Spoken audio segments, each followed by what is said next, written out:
My name is Ryan Lawaji. I'm a special effects makeup artist. It's funny looking at Cal here. I can't really take him serious I love that feeling when you're on a film set and you tear someone's head off and the blood is. because obviously I'm looking around this room. You got bodies, heads, everything. You guys are the best. With that said, too, I'm still learning every day. Where do you buy all this stuff? All the supplies they use is just normal Party City, or we're on site with two podcast guests. This is Which I think a lot of parents forget. Kids being afraid is a good thing. For example, I'm looking at this guy with like what looks like a bullet in his head here. like look how cool and how real that is. Like the attention to detail. Real life can suck. So we try to live in this fantasy world, this movie world, and I think that's a whole lot more fun. Now let's talk some about the movies that you've done. Death Race, like the Umbrella Academy. Like the Umbrella Academy is huge in Hamilton. To be honest with you, I've never seen the show. Okay.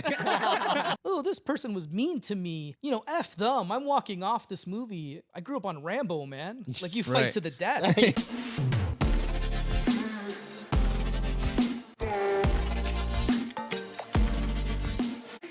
Hello, everybody, and welcome to an exciting podcast. Today, we are joined by my cousin, Cal Vola, and Ryan from Butcher Shop FX Studio. Today is a fun podcast because we are now on site of what Ryan and Carlos, who you're going to meet a little bit later on in this podcast, have started and created. But Ryan, thank you so much for being a part of this podcast and giving Cal and I a little bit of a taste of what do you guys do on a day-to-day basis. So thank you. Just tell the viewers who you are roughly and a brief description of what you do. Oh, great, guys. Thanks for having me. My name is Ryan Lawaji. I'm a special effects makeup artist. I do blood and gore gags for horror films, and we do character makeups and prosthetics, and we build puppets, and we build all these fake bodies all around. Yeah, lots of fun stuff here. Awesome. Good stuff. Well, we definitely want to dive into what you do on a day-to-day basis, but let's go back to some of your younger years. We love going back with all of our guests, where they kind of started, where the roots were, like walk us through your life journey and how you ended up on wanting to make this gore, bloody stuff. Well, I'm an 80s child, so I got put in front of my TV set a lot, and I got to experience a lot of the great horror movies from the 80s, and I was obsessed with it ever since. Like, I grew up on Ghostbusters and Critters and Aliens and all that fun stuff, man. And I've just loved it ever since, and it fascinated me. So I thought, and I've also been drawing monsters since a childhood as well. It's just something I always did from just the beginning. And the teachers thought I was messed up, but Right. just went with it, right? And I just pursued art my whole life. Sure. So, yeah. I mean, I think you're pretty awesome, Ryan. And so is Halloween your best time of year, or what? Oh, I love it. Yeah, Yeah. We yeah. try to take it off so we can go and have some fun. Yeah. I used to work a lot during Halloween, but now it's more kind of me time with that stuff. Yeah. Sure. And this is like a Halloween special. Like Halloween is just coming up. We really appreciate you guys, doing this, putting the makeup on us and whatnot. You and Carlos and Jess, who's not here with us right now, but incredible. So kind of take us back. Like, so you were really into the films, all that kind of stuff. And then did you go to like school to do this kind of stuff? Yeah, I tried to focus a lot in art classes in high school, but more so I took a college. We went to college after high school. It was called Complexions Canada at the time. It's now called CMU School of Makeup Art and Design. And yeah, we studied there. And then a lot of it's just been self-taught too, right? And it's all trial and error and experience and using intuition to just figure things out. When I was younger too, like there wasn't much information out there. We didn't have the World Wide Web like we do today, right? So it was just trying to find things in magazines and trying to find behind the scenes in VHS tapes if they even had it type thing, and just making it work, right? So what was some of your first jobs then? Like, was it always related? Like, talk us through some of the first jobs, even if it was like working at McDonald's or whatever. Like, what were some of the first things you got into? Well, babysitting, and then I got into this government job during the summertime where I worked with mentally disabled people as like a recreation program for high school students. And then after that, I was janitor cleaning, and I'm like, there's no way, like, no offense to anyone cleaning and stuff. Just for me, that was not my thing, right? Right. So I grew up in a small town. That also wasn't my thing. I just had to get out and try the city life out, and been in the city ever since. So. Incredible. I used to drive a Zamboni for the city of Burlington back in the day, and I used to have to clean up after people, clean bathrooms, all that kind of stuff. So I feel like everyone is there at some point in their life, and you have to do the dirty jobs and all that kind of stuff. And we probably still are today, but and what's incredible about what you're doing now is you must like. Do you like people? Like, do you like being around people, all that kind of stuff, or do you like kind of enjoy like creating these sculptures? Oh, I love people. I'm very introverted by nature, but it does help me get out and just be out there more. But yeah, yeah, you have to be a people person, right? It's very much like hairdressing or um, anything where you're working with people close on, right?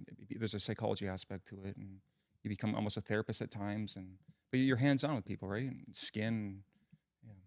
Yeah, touching makeup, all that kind of stuff. So, what was some of your first jobs then getting into makeup? Was it always like just fun, like small makeup at the beginning, and then it turned into like molds, like obviously for the bodies and sculptures that you do? Like, how did you get into this industry?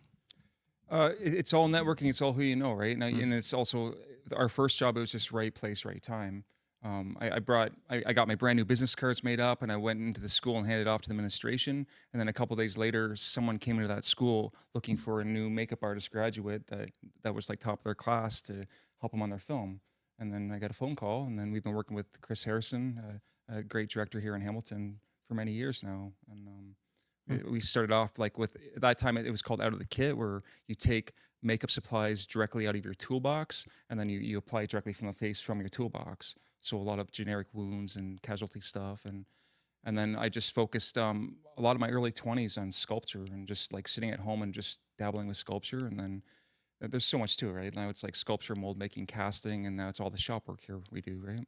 Mm. And then now it's more about prosthetic work, where what you guys have on your face right now, they're pre-made pieces that we can glue to the skin, and everything's pre-made, and it's gonna hold up a lot more than something that was like out of the kit, for example, right? Right. Now, is this like, for example, like it's funny looking at Cal here. I can't really take him serious, I'm sure. But like with these molds, now, do you make and create these molds, or is this like a pre-made kit and then you just apply and then add the makeup to Oh, it? oh, we make everything, Make it. man. Yeah, Wow, everything. Eh? it's a big team effort too, right? Like I'm not gonna take credit for everything as well. We have a great team here that works here with us right now. Yeah. Currently, we have Jess Smith, Josh Carrier, Trevor Porath, Stephen Dolly. Uh, we we have wonderful people, talented artists with us here, and then Carlos Henriks as well, right? Co-owner of the Butcher Shop FX Studio. So Yeah. So tell us about the Butcher Shop FX Studio. Like what, obviously it's been open for 20, we're going on 22 years now. 22 years. Wow. Wow. Wow. So what is that?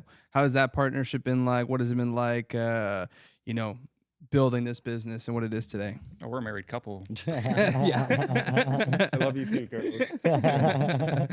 Yeah, that's it. It's been great, man, because I couldn't ask for someone better, right? Because like I said, I can be very introverted. I tend to stay away from people and stuff, but I'm very good as like a shop supervisor and getting in working as a team and stuff. Carlos is too, but he's more of the outgoing guy. He's extroverted and he brings in like a lot of the business. He's he's really great with people. Um, yeah, he's fantastic. He'll be your best friend in 5 minutes once you talk to him. Yeah, Right? yeah. Well, we definitely can't wait to meet him later in the second half of this podcast. Well, and it's good too because I mean, you kind of need that strong combo. You know, it's sometimes I look at Cal and I, we're both ADHD and we're both sometimes loud. You know what I mean? So sometimes it can clash. You know. And he's also a morning person, right? And I'm a night person. I work better at Mm. night, so that works as well, right? So he can be here throughout the day, and I can be here all hours of the night, type thing as well, right? Right, right. And so for 22 years, you guys have been partners in the business? Yep. Yeah, and we met in school as well. So Met in school. Okay, yeah. unreal. And then how did that kind of come about? So like a project came about and then you were like, okay, you know what, Carlos, like I need some help with this. And then you guys kind of worked on a project together and then that's how you guys kind of came together or Yeah, and there's a photo in that little glass cabinet over there of us when we were like 20 years old, and first Yeah. film we ever worked on. So Wow. Okay. And what film was that? that was called Why Girls. Film Why directed by Girls? Christopher Harrison here. Yeah. Okay. Cool. Incredible. Now, just to quickly, let's talk about some of the like I know we'll come back, but I just want to know like what have been some of your favorite jobs that you've worked on as a whether it's a partnership or some of the movies that you worked on. Like, give us some ideas of what you've worked on.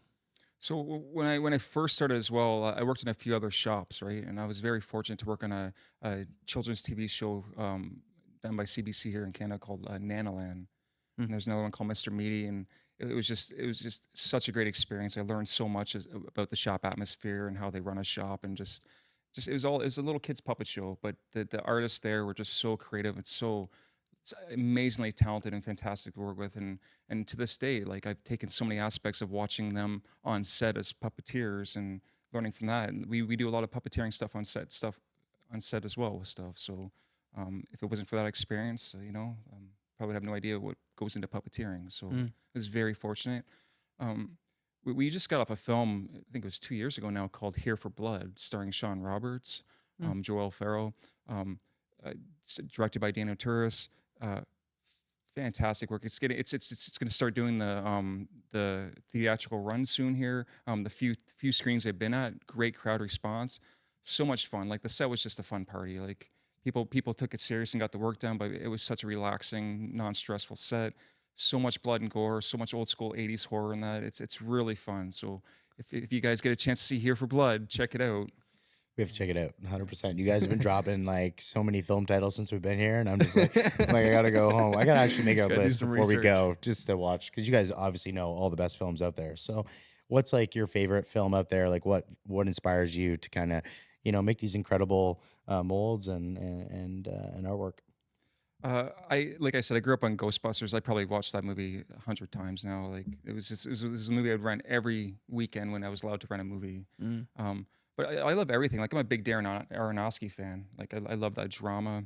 And I'll put on a lot of gore stuff as well. Like I think the more recent one I really enjoyed was Terrifier 2. As gratuitous as that was, it's so much fun. Halloween fan.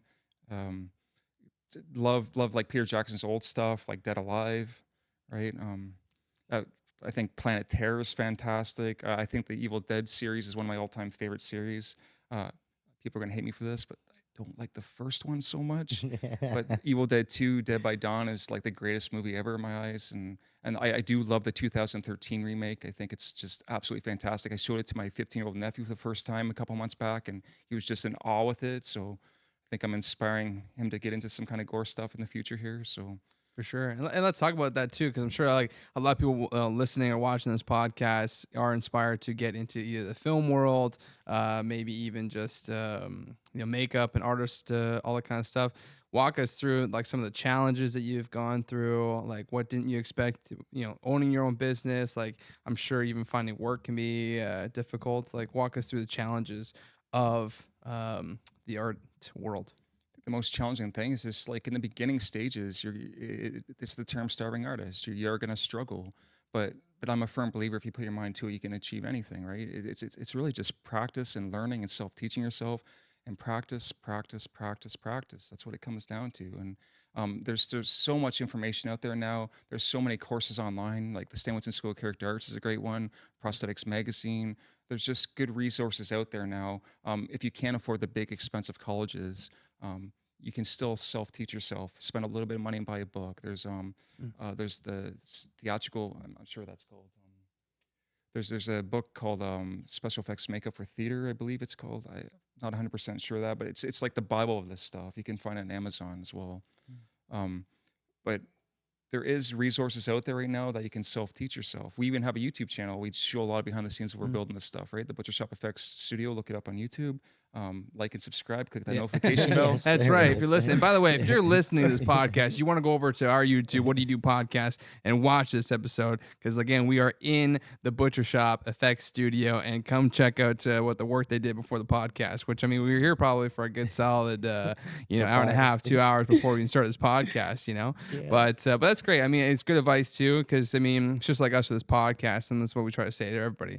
Like, we're 33 episodes in, nothing else has happened other than a new episode comes out every week, right? But we know that if we keep going, keep hustling, the podcast is going to turn into a TV show, and this is going to be a fun looking back, 5 years from now. That our first on-site podcast was the Butcher Shop. So thank you guys for allowing us to come on. Now, what has been some of your biggest highlights in the career? I love that feeling when you're on a film set and you tear someone's head off, and the blood is pouring out, and then you hear everyone's reaction in the background on the crew, right? You feel that just kind of that moment of being almost like being a rock star for a few moments, right? Just Right. because like building a head like this, like people just you come to set and you just see a prop head, but they don't see that this has taken like 2.5 weeks to put together, right? You're life Wow. casting someone, you're sculpting, you're molding, you're casting the material, you're painting it. You're doing all this finishing work, hair punching. All these hairs have been like individually punched into this thing. Like Mm. there's so much time and effort that goes into this, something like realism. this, right? Yeah. So yeah, like it's really just to see how people respond when your gag works out on a film set. Because sometimes things don't always work as planned, but we were experienced enough now. We work around it or make it work or fix it, right? But it's fun, right? You can't control where blood's gonna splatter, right? Like we're on a film set one time. We're in these.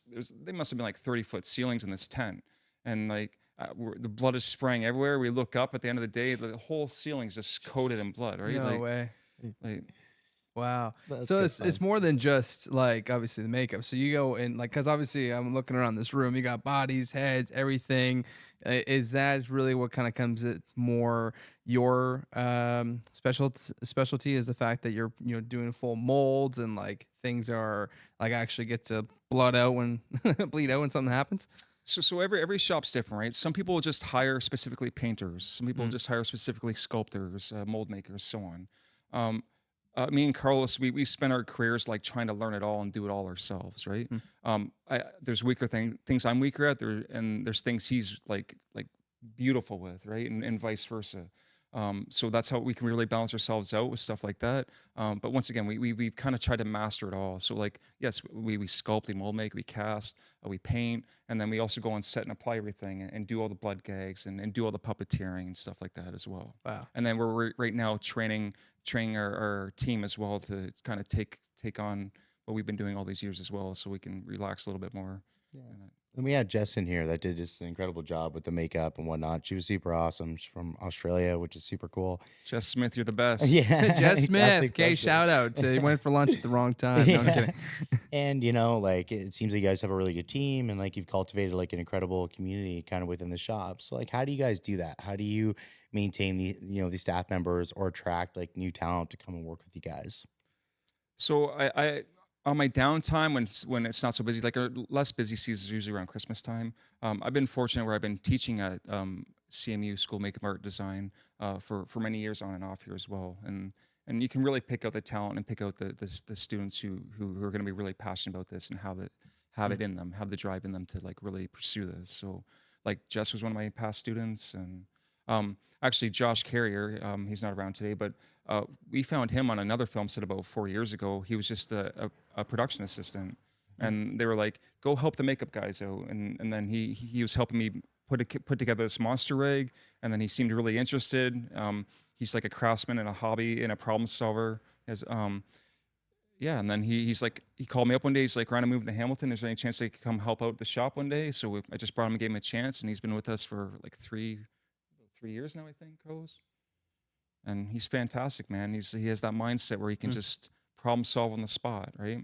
Because a lot of this is that just being innovative and trying to figure things out, make things to work. Like a lot of these blood gags where we do, and we're like ripping a body apart, and you're and it's bleeding everywhere. Like there's no handbook to that, right? Right. It's just trying to it's just putting tubing rigs together and just figuring out trying to make it work, right? Sure. Right.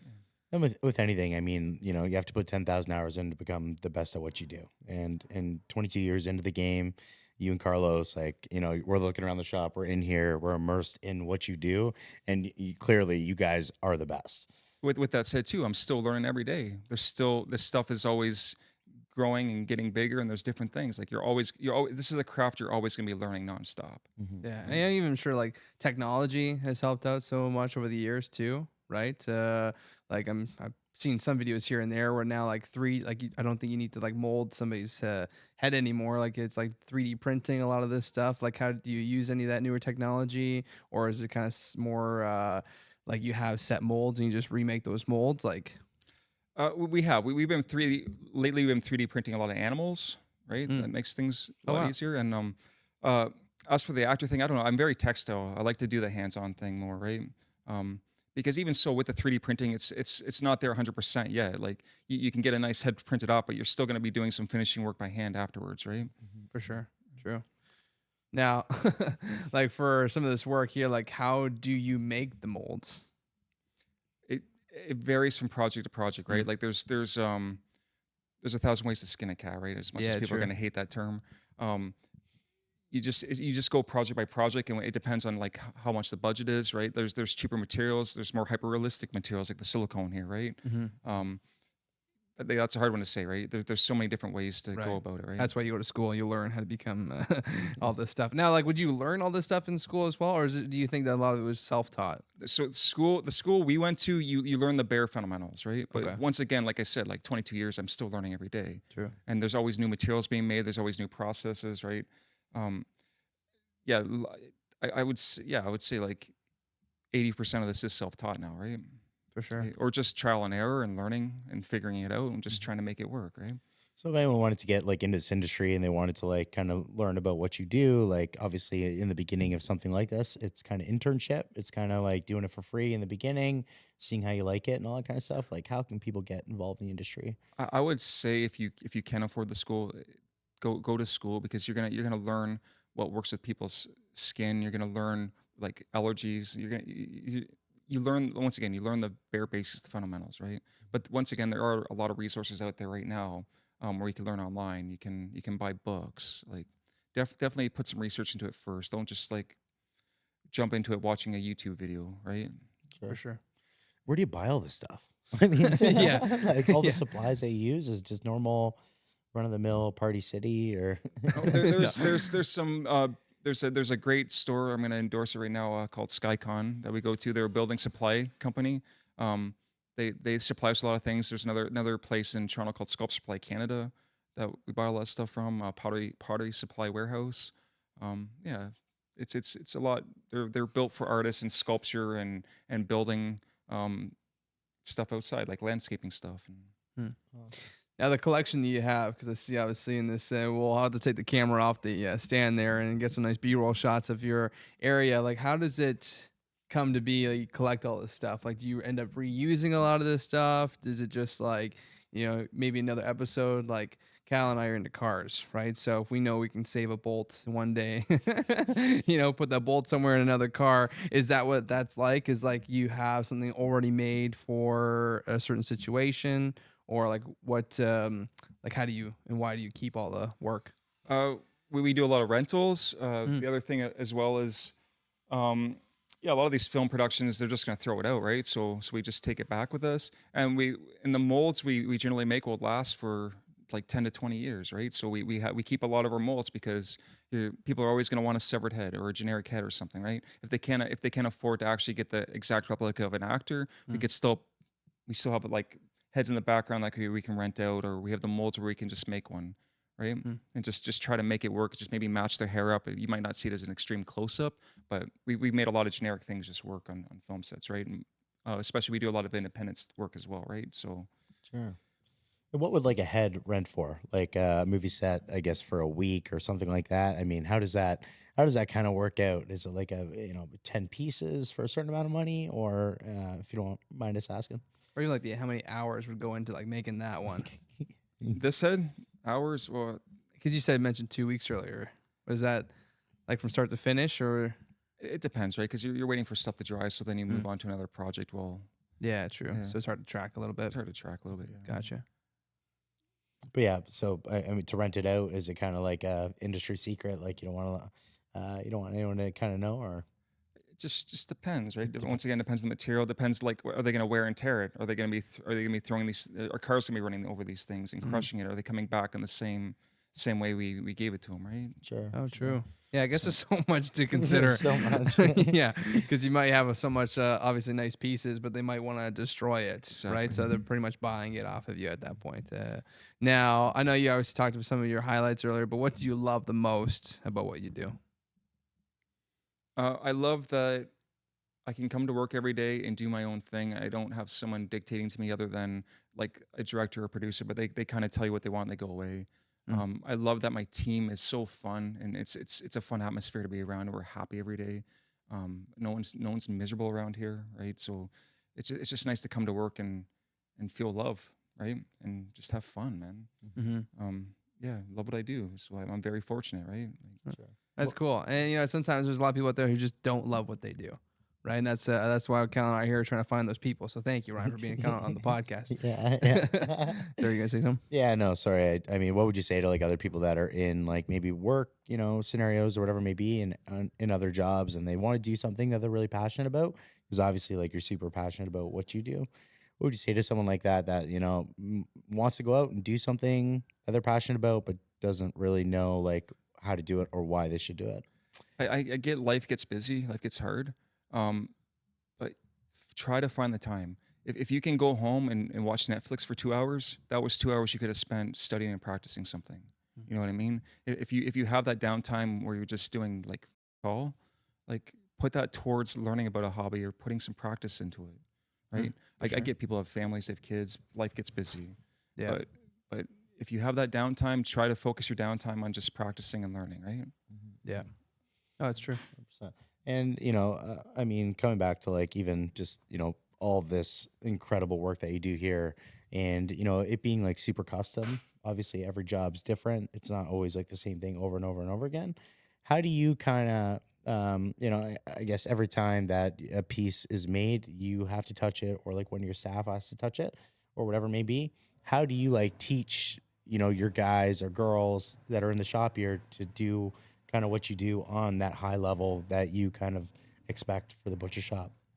Well, like I said, that's why I bring in people that have talent or are really passionate about this, right? They're eager to learn, right? So Mm, you just find people who want to do this, right? Mm-hmm, right. mm-hmm. Yeah, Yeah. that's true. Wow. Well, I think we'll definitely get on your. Thank you so much, Ryan, for being part of our podcast. We're going to get your business partner, Carlos, on set. But we'll be right back after this message. So stay tuned. Are you tired of your car smelling like crap every month? Good. Because at Hayes Detail Products, you can get a new car air freshener for only $2.99 per month. That's right. Get a new air freshener every month. All you got to do is go to hayesdetailproducts.com.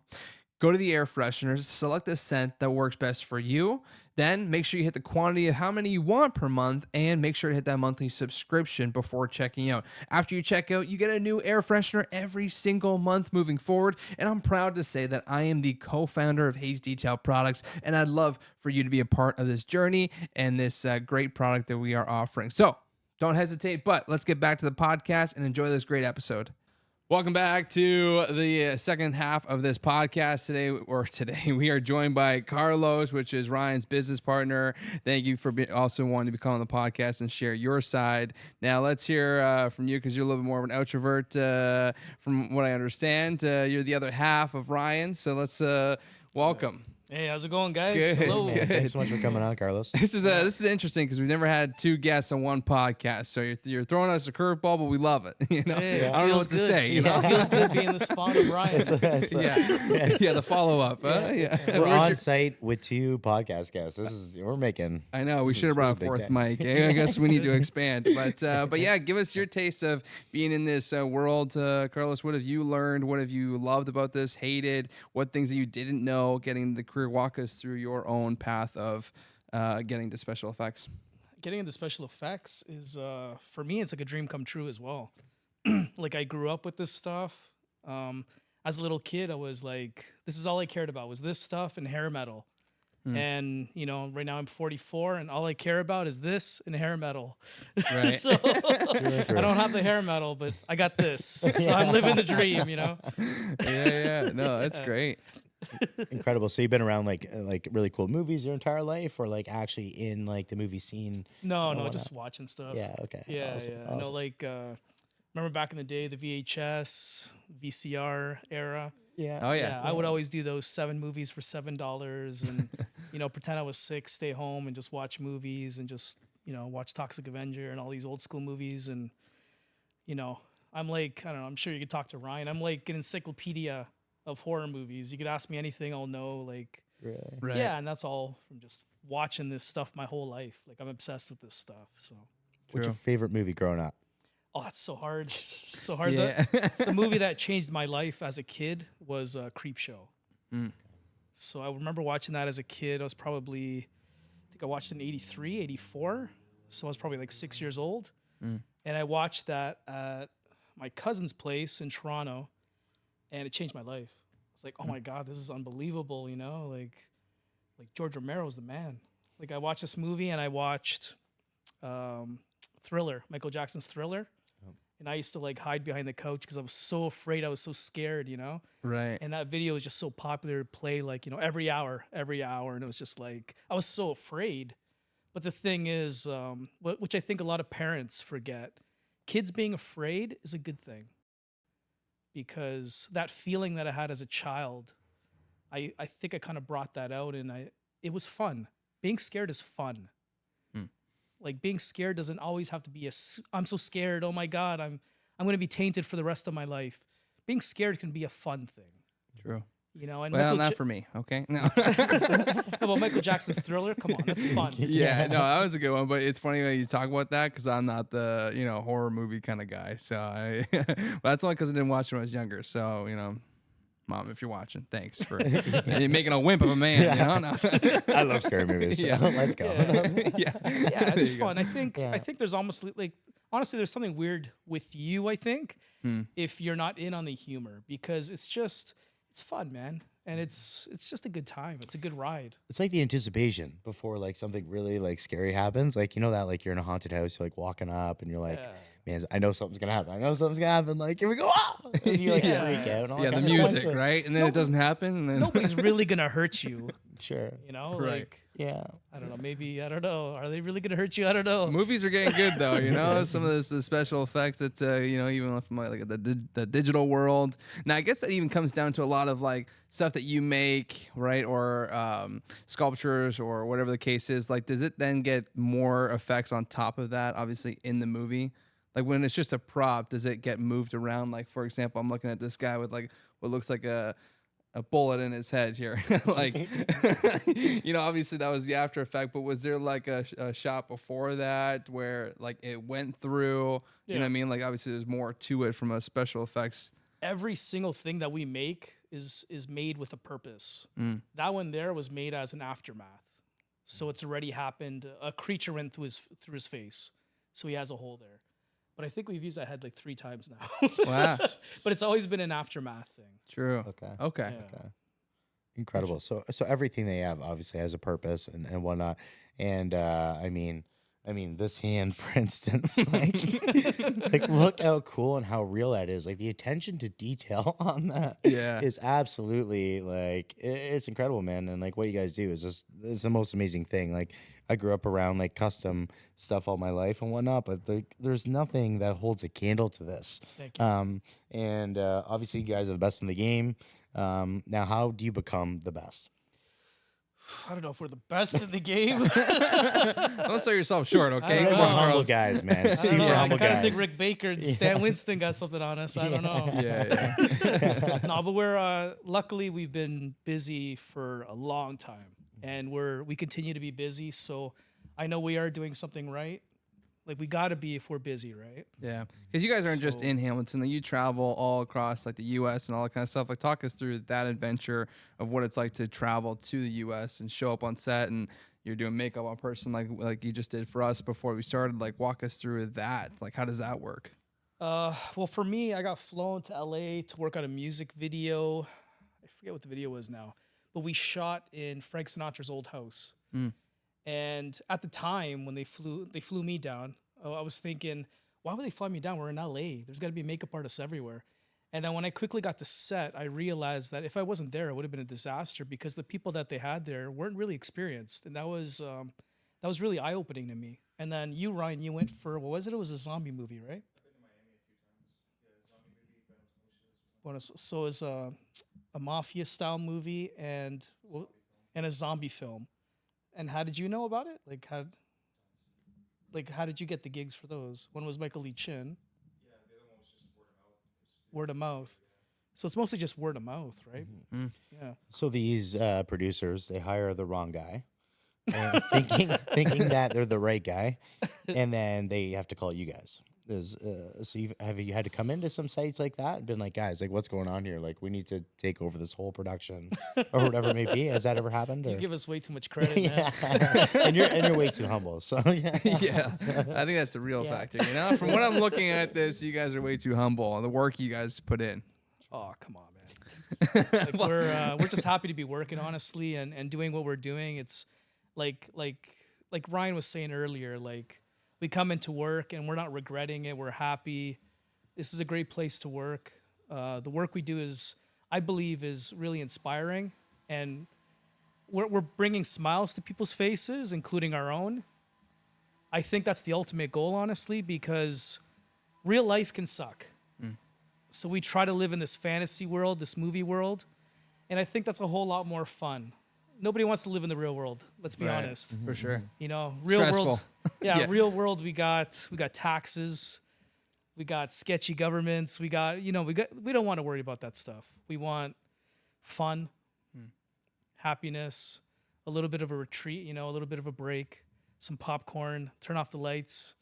Just enjoy the show. You know, a few moments of some happy times. For sure.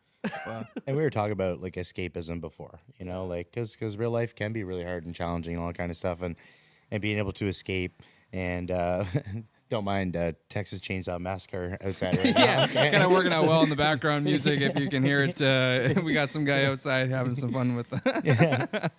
But I mean, escapism and getting away from like the grind or whatever may be, and having like some type of release, which is like people find that in horror movies or any sort of entertainment. So, I mean, you guys bringing that to people is like super important, and people in your industry. I mean, what would you say to people that are interested in the industry and they're thinking about doing it, and just how enjoyable it is to work in this industry? What can you say to them?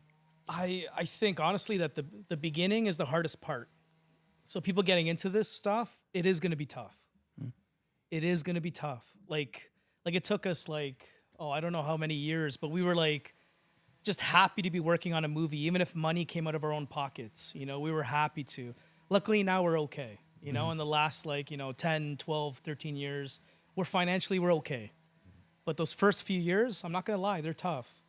But the biggest thing that I find is the passion. If you really want to do it, you'll stick in there and you'll, fight that stuff off. And eventually things will work out for you Yeah. if you stick in it, It's honestly, just like guys. anything. Yeah, it's like anything. anything. If you wanted to be the NBA player, or football player, hockey player, you're not gonna make it unless you've just done a couple of practices, right? Yeah, It's it's the people true. who want to do it for free, just like us for this podcast. Like You we're bet. trying to level up every podcast, and here we are on Yeah. site of the Butcher Shop's FX studio, but that's just it. Like it might be 5 years until we got our first paid gig. Hey, Cal, can you? No, but it's true. It's Yeah. like you're making a hamburger. Your first one's going to stink. I'm sorry. Yeah. You know what I true. mean? It's going to be undercooked. It's going to be raw. It's going to be, you know what I mean? You're probably sure. going to serve it in old bread or something. You don't know what you're doing, right? Yeah. Sure. But by the time you're cooking your 100th, 200th burger, man, that thing's going to be tasty. For sure. Yeah. Yeah. Great advice. And even between like you two, so you have a business partner. Are you guys 50-50 in the business for the most part? Or Yeah. Me and Ryan, we're we're split down the middle. Awesome. We're And blood brothers. yeah, blood brothers. I love that. Now, is there like one of you have more roles and responsibility than the others? Me and Ryan, like he was saying earlier, like we all have like different skills. You know, that's a benefit though, and we each tend to do different things. I don't know. Where can I go there? It's true. Yeah, that's another thing that What's we didn't that? even bring up. Sometimes we multitask and we do multiple movies at the same time. Oh, So we tend to, one tends to head up one project, another tends to head this one up, and then we kind of shift things around and move things around. And cool. Now let's talk some about the movies that you've done, because I mean, like I'm looking around, I see some of the posters, like even Death Race, like the Umbrella Academy. Like the Umbrella Academy is huge in Hamilton. Yeah. Like a lot of it's filmed on the streets of Hamilton. yeah, Like it's a few blocks from here. yeah, true. Yeah, and like walk us through like what it's like to go on set of that, being like hometown. You guys, I'm sure, are probably come up in that category of like knowing that those guys are going to come in. You guys have some of the jobs that for these special effects characters. Like walk us through what it's like to work for the Umbrella Academy. Umbrella Academy was fun, man. We didn't go on set though. We just made we made eyes, lots and lots of eyes. I think it was episode 5. A laboratory gets burned down, and it's just all these hundreds and hundreds of eyes. Oh, So we made eyes that could be melted on set. So they just heated up these eyes and melted them. So there's like, I'll be honest with you, I've never seen the show. okay. That's good. I know people like it. I don't know. That's really great. Yeah, But I'm not funny. I'm not really a superhero guy at all. true. Like my favorite superhero is Toxic Avenger. I don't know. Yeah, yeah. That's funny. but I'm, you know what I mean? Like that's great. They like the show, and that's so cool. For sure. But it's good being a part of it too, knowing that it obviously comes from Hamilton. And that's probably the main Yeah. reason why I watched that episode is because I'm a Hamilton guy. And You know, Yeah. it's just cool to see that you guys are a part of that too, right? And some of the movies that I'm sure, like, what were some of the big movies that you guys have worked on? Can you list a few? Probably the biggest stuff we've worked on, yeah. Umbrella Academy was huge. Death Race, the remake, was a big one. Ryan worked on Resident Evil 4, which is a pretty big one as well. Awesome. What else did we do? C. It's like Jason Momoa show. What else did we do? I don't know, man. It's hard to keep track we're when you like- do so many, huh? Jeez. We're like the worst self-promoters out there. Well, thanks for coming on the podcast. We appreciate you, you know? Which one? Oh, yeah, that's right. Yeah, yeah. Yeah. Oh, we did the Guillermo del Toro show. What was that one too? The Cabinet of Curiosities. Oh, yeah. We did a bunch of stuff on that. And then, yeah, we're brutal, man. That's all right. Hey, If that's you look all right. at our IMDb, though, like we've got over 200 credits. Yeah. Me and Ryan, we've music videos, movies. Like the majority of the stuff we do work on is independent horror stuff. So if it's something being shot in North America, more than likely me and Ryan had a part in it. Wow. Wow. Okay. Yeah. So how does that typically work? Like, I guess a movie got pitched, it got picked up, they have the finances. Now they have to find everyone to kind of do all the work for it. How does it land in your hands, and then how is it kind of executed from point A to, I guess, Z? I think honestly, most of it has to do with budget. Every movie has its own budget, right? Whether it's $1 million, $10 million, and then they try to find their crews. $10 million. You know, how many celebrities can I put in this movie? You know, I got one, I got two. Okay, boom, $5 million left. Then I got this, I got the lighting, I got the equipment, I got where am I shooting my movie? You know, and then I got, $500,000 left. Okay, now I need a makeup effects team. Okay, I can't afford these guys anymore. Can I get these guys? Can I get, you know what I mean? So it's always nickel and diming. So, That's just it, because a lot of these movies have budgets too, right? And they can run out so quickly if they're oh not my cautious. God, $1 million is nothing. Right, It's crazy. It seems like a lot of money. You can't even buy a house in Toronto anymore for $1 million. right. So think about making a movie. Wow. You know, it's really nothing. Yeah, the travel costs for all those people, Yeah. you know, especially if you're doing it in multiple cities. Yeah. Wow. So then it's like having connections with you guys, right? Not only just in like one movie, but then also can turn into multiple shows after the fact. Yep. If that team does more shows and Yep. videos and stuff like that later on. That's honestly where the majority of our work comes from, is from referrals, people that have worked with us in the past. I'd like to think we have a good name in the business. Like Right. I can't name anyone that we screwed over. You know what I mean? Like we have a pretty good name. People usually come to us for rentals, for props, or if they get us to make specialty props for them. We very rarely have complaints of any kind. Wow. And that's one thing that I'm so happy about, is that we have a good name out there. No, that's great. And I think that goes and travels around, and And that's just because of you and you and Ryan, right? You guys deal with the problem. It's not just us. Well, no, I know the team that you come on, but also too, like obviously we got Jess in the corner here. Jess Jess. came back after lunch. Hey, Jess, but also too, it comes down from like how you guys handle the situation, right? Obviously, you create the team, but it's up to you guys to like if there was a problem that went wrong, how you guys as business owners deal with that issue, You bet. right? So You bet. And I think that is so important because, issues do happen, right? Things do happen. But me and Ryan are the type of people where, an issue happens, we're not going to run away from it. How do we fix this problem? yeah, And then we sit down and we fix the problem, or we try to fix it the best we can. Where I know a lot of people where they'd be like, oh, this person was mean to me, F them, I'm walking off this movie, like we would never do that, right, true. and that's like, I don't want to put anybody under the bus or anything, but I've heard of a situation just a few weeks ago of someone walking off a movie because they just didn't want to do it anymore. And it's like, I can't even imagine, like that's like almost like quitting. That is quitting. You know what I mean? I think, Were they the main star or?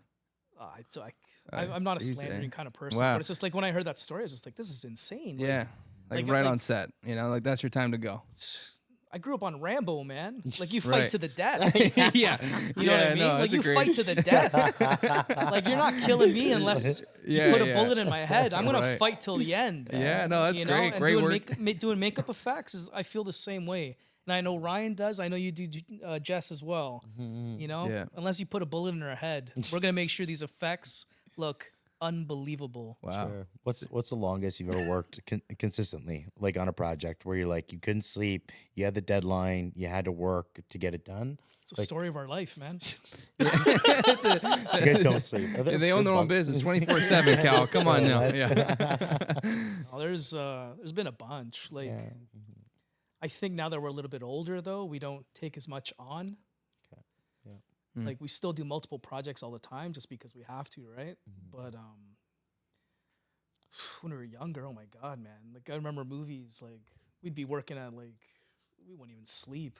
I went 34 hours and the room turned upside down. Yeah, I don't know if you guys heard that. Ryan just said he went 34 hours and the room was spinning around. Oh my god. Wow. How many Jeez. Red Bulls? How many coffees? Yeah, You know, exactly. to Wow. get No, but through all that? we've had movies where we were sleeping in the shop as we work. You know, and that was just normal to us. You know, I have a child now though, so I can't do that anymore. For sure. Yeah, you gotta set your times priority. Now, like, is it still you get the same feeling when I'm sure when you first got into the industry, like that finished product, right?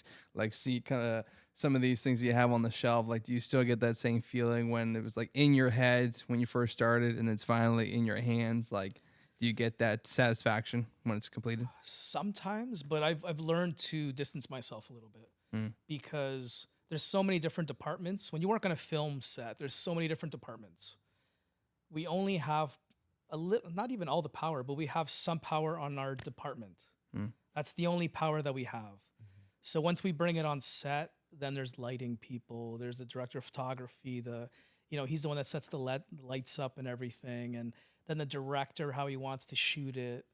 Like, these are things that we don't have control over. So once we bring it on set,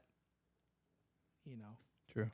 only so much is up to us. So I've kind of learned to, as long as everybody's happy at the end, You're happy. and they get what they wanted to get, I'm happy. Yeah, because I mean, you can be a perfectionist all day long and keep going until you're until it's perfect, and then it's gonna get run over by a car anyways, or whatever the It's case just not is. so much that. It's just I've learned that the stuff that we make, it's not trying to make me happy.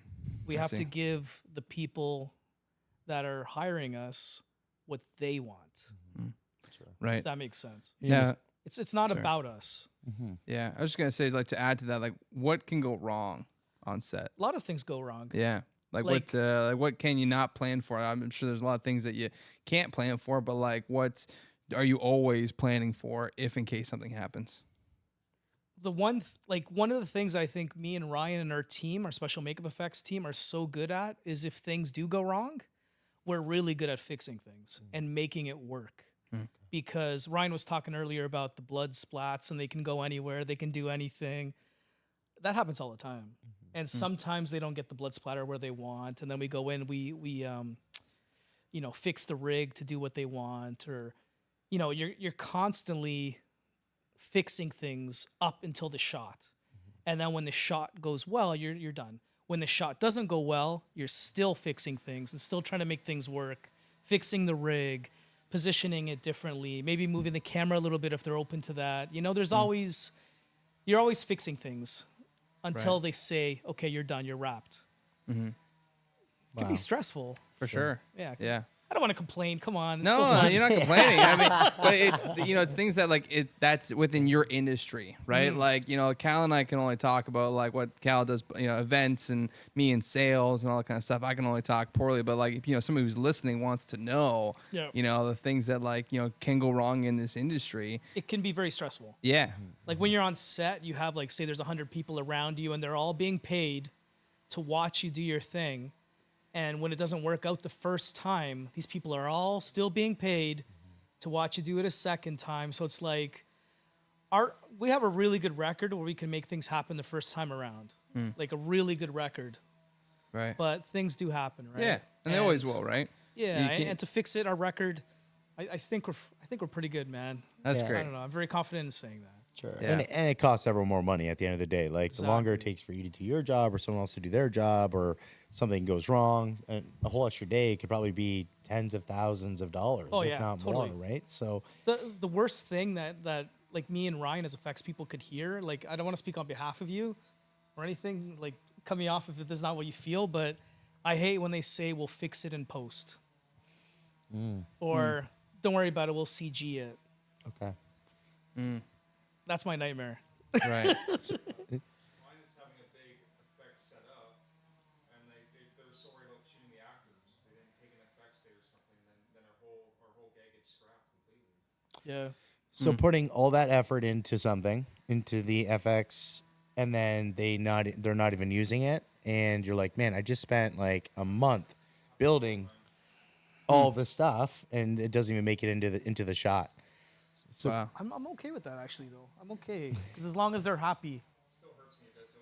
sure, Yeah, still, eh? that's the artist in you, right? Yeah. At the end of the day, that's But you really would good. I've learned still- to distance myself from that. I'm okay You'd with still that. get paid for that job, though, Yeah. right? Yeah, but come on, man. We're not. No, I know you're not in it for the You money, don't, but you don't go into special makeup effects for money. for sure. Like But that's not real. it's just interesting that like they would have you do all that work in advance to what Ryan's saying over there is that it's more or less like the time could have time been focused elsewhere, but it's just good to know because I mean I remember my dad. This is a small story. I'm just gonna say he used to work for Fortino's and he had a team come in and paint this huge mural in Fortino's, right? And then just when it was finished, his business partner came to him and said, we're taking it down, right? And then my dad starts losing it in this scenario. Like, what do you mean, blah, blah, blah. And then his business partner just goes, Jeff, we paid you to put it up. We're paying you to take it down. You know what I mean? Like, it's unfortunate because, like, he's an artist, right? And seeing the finished product come to life, but then obviously seconds after, it's now scrap it. But it would have just been salt on the womb if you didn't get paid for He your took time. it all to heart Yeah, though. for sure. You still got paid. Yeah, but it's just like that scenario for you, right? Because I mean, it would I could just imagine how much time goes into making one piece, right? I've learned to distance myself though, man. Like Ryan, I guess still feels that, but I've learned a long time ago to none of that stuff is personal. Right. That's the problem with business too. Like there's emotional, and there's business, and you combine the two, and it's hard. Like when you're really passionate about something, you really love it, all that kind of stuff. It's hard distancing yourself from the emotional side of it, or if you're really passionate about it, the business side of it, right? And over time, 22 years in the industry, you have to, I guess, learn to find where the lines are and whatnot, right? So I get it. I get it too though, because like you're saying, like a lot of this money's like it's about money. These movie things it's money, man. Right. So it's like, and on top of it, we're not the stars unless it's like an effects driven movie. Like Ryan earlier was talking about Here for Blood. Like there's so much blood and gore in that movie where we kind of are a little bit of we're an important part of that movie, But there's so many of these other movies where we're not the most important thing. We're not even, a little bit on that. Like our gag, if it's in the movie or not, it doesn't affect the movie. It's not about us. I see. Right. And in the beginning I would get a little bit mad or I'd be a little bit sad or a little bit frustrated. But I completely get it. Unless it's like an effects driven movie or a big creature suit movie where the monster is like so important, it's gonna be on the poster. Like if it's not one of those kind of movies, we're not that important. And I understand that and I get it. For sure. Because it is just money. And it's okay. It's okay. I've learned to accept that. It's okay. You're good. No, that's good though. That's a great way to explain it because, like you said, it's not your decision at the end of the day. It's not. Even if they took like a 100, little small clips, and none of the stuff made it. At the end of the day, you got to do what you were part of. You got to be part of the set and all that kind of stuff. So you probably learn and meet a lot more people than you do actually see your finished product end up in shows or whatever the case is, right? As long as everybody's happy, I'm happy. Yeah. Wow. It's all about being happy, man.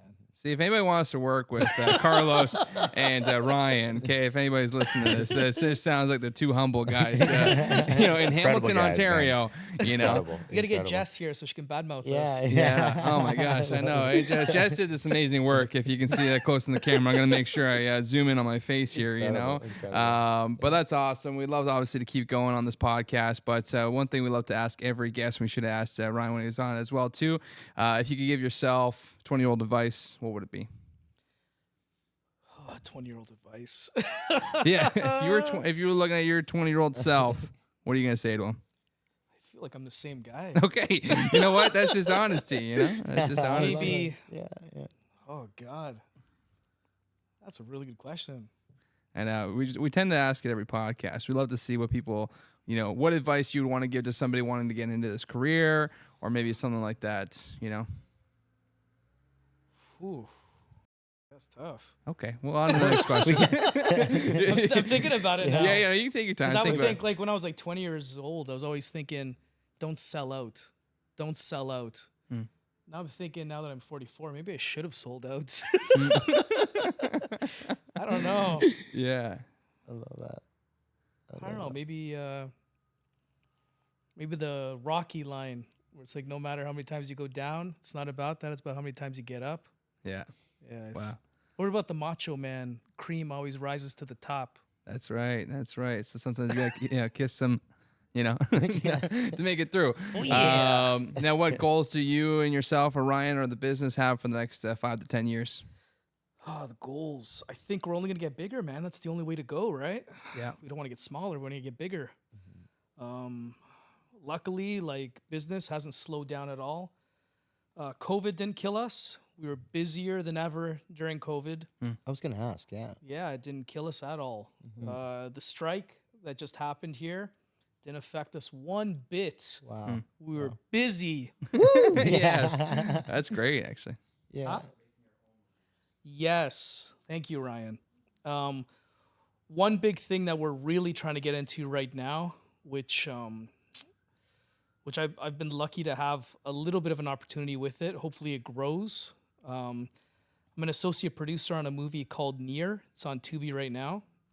And we're hoping to do more of that kind of stuff where we can actually have a say in the movies. We want to produce our own movies. We got to start making some movies ourselves. Wow. Now, So- where would you stream off those movies off of? Well, Highball TV has their own streaming channel. Okay. So that'll be out next year. It's called God of Frogs. God of Frogs. God of And Frogs. then Near is a movie that solo I produced with a guy named Chris Goodwin. And that's on Tubi right now. You can watch it. Okay. And yeah, Rabbit Dog Films is a company that we work with all the time.